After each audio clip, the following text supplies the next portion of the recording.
I did a show recently on the name of the Most High, and I said, well, I remember that in this book, because a brother had the book, and I borrowed it from him.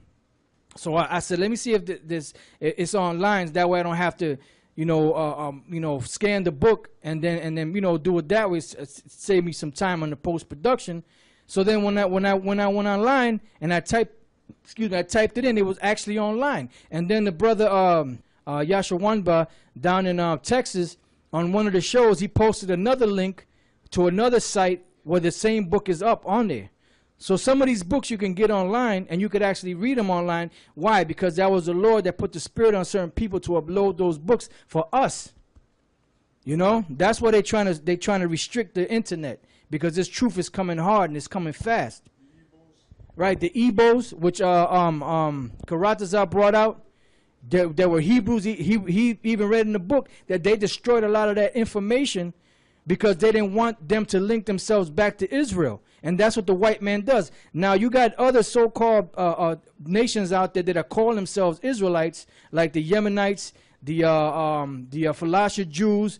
There was the Lemba tribe, and they'll push that because that's not the truth. But whatever is the truth, they won't push out. That's why they say that Christopher Columbus discovered America, when you had all different types of voyages coming over to this side of the world. Way before Columbus stepped foot over here. He wasn't no bold voyager to come over here because he was a bold. No, he knew about all them different.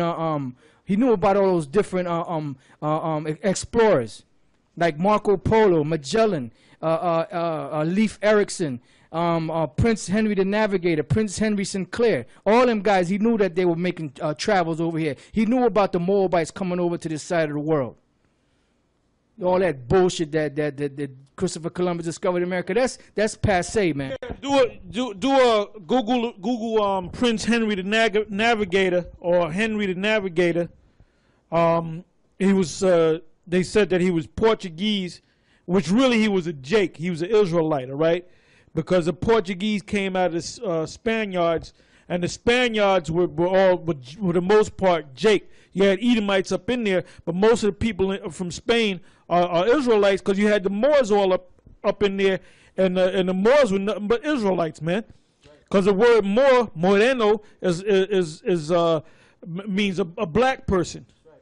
You got Ephraimites and Simeonites that call black people Moreno, you know. So that word, that word is an old word. You're gonna teach like the Moors. You got the Ziz and Moors and these different Moor groups talking about the Moors was a nation of people. The Moors wasn't a nation of people. It was just a term that was placed on the Israelites, man. All right. There's no such nation as the Moors. Yeah, there's no such nation as the Moors. So these jakes are stupid, man.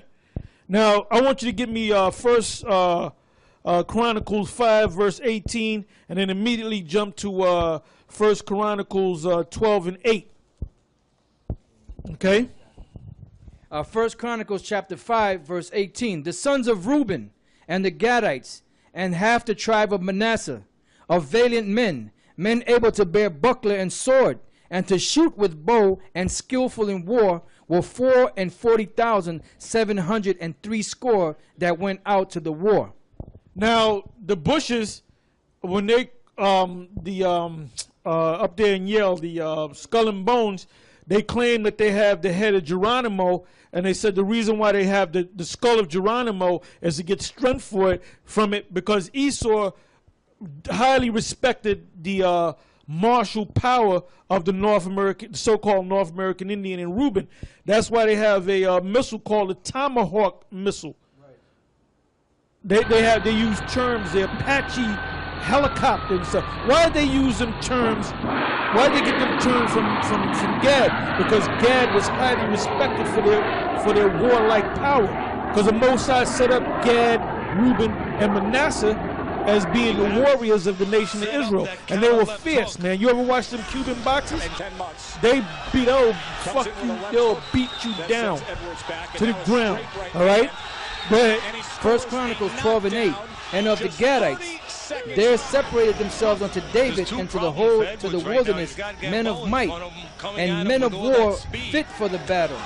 that could handle shield and buckler, whose faces were like the faces of lions. Why were their faces like the faces of lions? Because they put war paint on. And they looked like lions. They had that these crackers, the North American cavalry, when they lost their battles, they were terrified.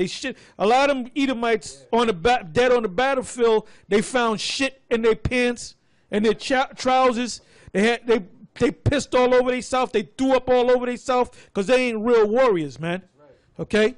It says their faces were like the faces of lions and were as swift as the roe upon the mountain. And they were known for their great speed. Right. Now lacrosse, you got these white boys playing lacrosse, right? Like they made it up. Lacrosse goes back to them Gadites, man. Now, if you're going to really play lacrosse, do it the right way, man. From one goal to the other goal, it was sometimes as far as 4 to 5 miles. So you want to really play a game, you want to really call yourself playing a sport, a manly sport, make the fucking field 4 to 5 miles long, all right? Play it that way, okay? See how long you last. I'm going to read that again. And the Gadites, 1 Chronicles 12:8. And of the Gadites there separated themselves unto David into the whole, to the wilderness, men of might, and men of war fit for the battle, that could handle shield and buckler, whose faces were like the faces of lions, and were as swift as a roe upon the mountains. And then there were times, there's certain documents where they were saying that when they were fighting against the Gadites, these so-called, these punk-ass white boys, they were trying to shoot at the Gadite, and they couldn't kill him. So, because every time they shoot at the Gadite would move out the way. Why? Because the Most High gave them that speed and agility. So when they were able to dodge bullets, and then the Gadite would get all up on him and cut the damn devil's throat, or scalp him, or whatever the case. Yeah, that was called cooping. Well, they would play with you, man. They'll play with you. You'd be trying to shoot them or stab them, and they'll get a stick, and they'll hit you with the stick and run away to show you that I can get you at any time. Right. So they played with you, devils. Just like we're going to play with you in the near future. 37th verse. And on the other side of Jordan, of the Reubenites and the Gadites, and of the half-tribe of Manasseh, with all manner of instruments of war for the battle, and 120,000. All these men of war that could keep rank came with a perfect heart to Hebron, to David, to make David king over all Israel. And all the rest also of Israel were of one heart to make David king. Now when it says all these men of war that could keep rank, what does that mean? That means they will go to war and they will not be able to be put to death. They'll stand their ground. Like you had the Spartans, right? And what did they have? They had like a one unit army. A phalanx, right? To where they operated as one. You couldn't break their ranks. That's the same thing with the Gadites. Why? Because the Spartans are Israelites and the Gadites are Israelites. Yeah, let me just read this here. This is page 77. Hold it, Mike. Page 77 of the same book, James Adair, History of the American Indian, right? It says here, I shall here close this argument, and hope enough has been said to give a clear idea of the principles of the Indian language and dialects, its genius in idiom, and strong similarity to and near coincidence with the Hebrew, which will be not easily accounted for, but by considering the American Indians as descended from the Jews. All right? And there's a lot more of this, man. There's a lot in this book right here. When the North American Indians referred to the color blue, they said Doklish, which is Dakla'ash, which is blue in Hebrew. When they referred to fire, they called it ash. All right? All right, go ahead. All right, now we're going to go back to where we left off. Where we leave off at? We was at the Apocrypha. All right. So this truth is coming out, man. This truth is coming out in a big way. And you devils, you can't stop this truth. All right? Go ahead. 2nd Ezra 13:41. But they took this counsel among themselves that they would leave the multitude of the heathen and go forth into a further country where never mankind dwelt. That's the Americas. All right. That's why when Esau got over here, and they got movies out, and I got to get these movies. I got it, but I got to get it again. There's 2 movies that came out. I think one was called 1492, and the other one was called, I think, the Columbus the Conquest. You know, one was starring this guy Depardieu. I can't even pronounce his name. He got the big nose from France, Depardieu, and he played Columbus. Then you had this other unknown guy that I believe he was an Italian actor, and he looked like Columbus, and he played Columbus, and that came out in 1992 to commemorate 500 years based upon the discovery of the so-called New World. And this guy was in it, Marlon Brando. I believe he was in 1492. And then they showed you that this dude that played Columbus even mentioned the Apocrypha. I think it was in both movies. They had mentioned the Apocrypha. Across the ocean sea. And the reason why he knew that the earth was round, because he read it out of the Apocrypha, and I think he told the ancients, look, this is out of the Apocrypha. Okay? So you devils in your damn dogma, you're getting ready to be wiped out, right? Go ahead. That they might dare keep their statues which they never kept in their own land. And they entered into Euphrates by the narrow passages of the river, for the Most High then showed signs for them, and held still the flood till they were passed over. For through that country there was a great way to go, namely of 1.5 years. Hold up, 1.5 years to get to the place. Did we not read about King Solomon? If you get that again, do we not read about King Solomon? You know it is offhand, because I can give it back to you. Okay, I'm sorry, I got it written down.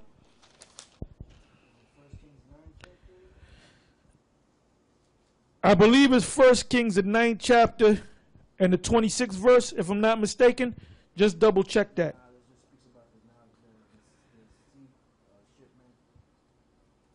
Okay, check 1 Kings at 10, 21 to 23.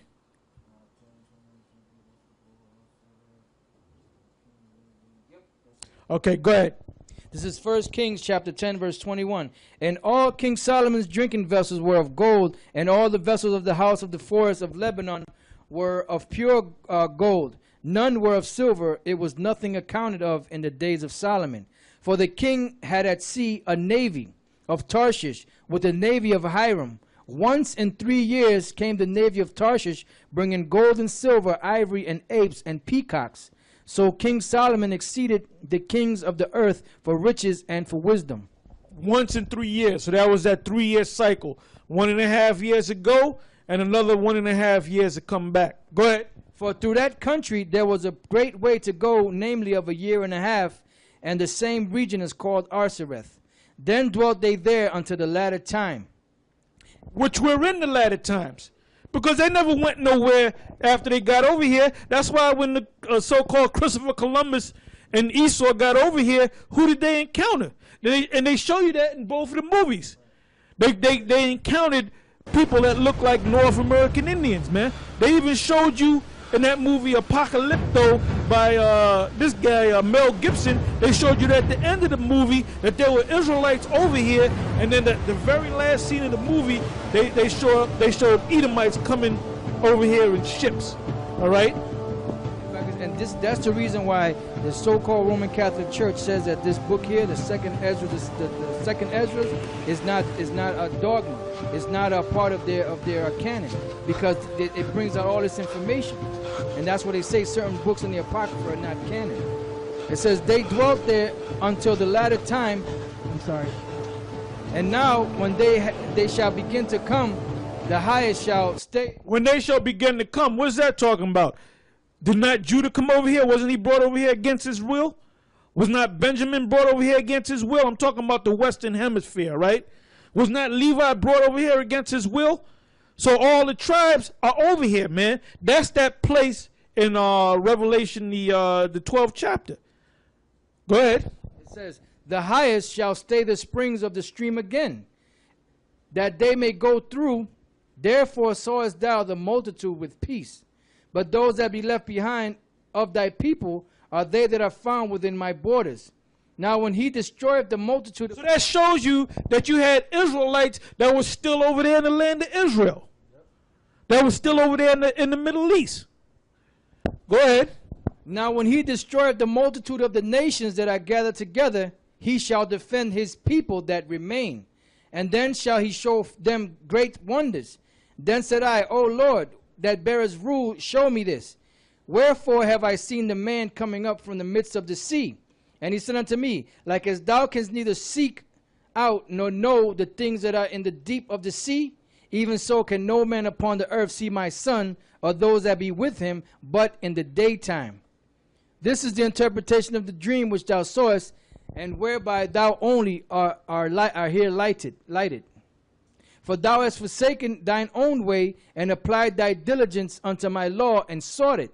Thy life hast thou ordained in wisdom, and hast called understanding thy mother. And therefore have I showed thee the treasures of the highest. After other 3 days will I speak other things unto thee, and declare unto thee mighty and wondrous things. And then went I forth into the field, giving praise and thanks greatly unto the Most High, because of his wonders which he did in time, and because he governeth the same, and such things as fall in their season. And there I sat 3 days. That's right. So that was a vision that was given to Ezra. You know, so this is, you know, our history is a vast history, man. You know, I mean, our history is vast.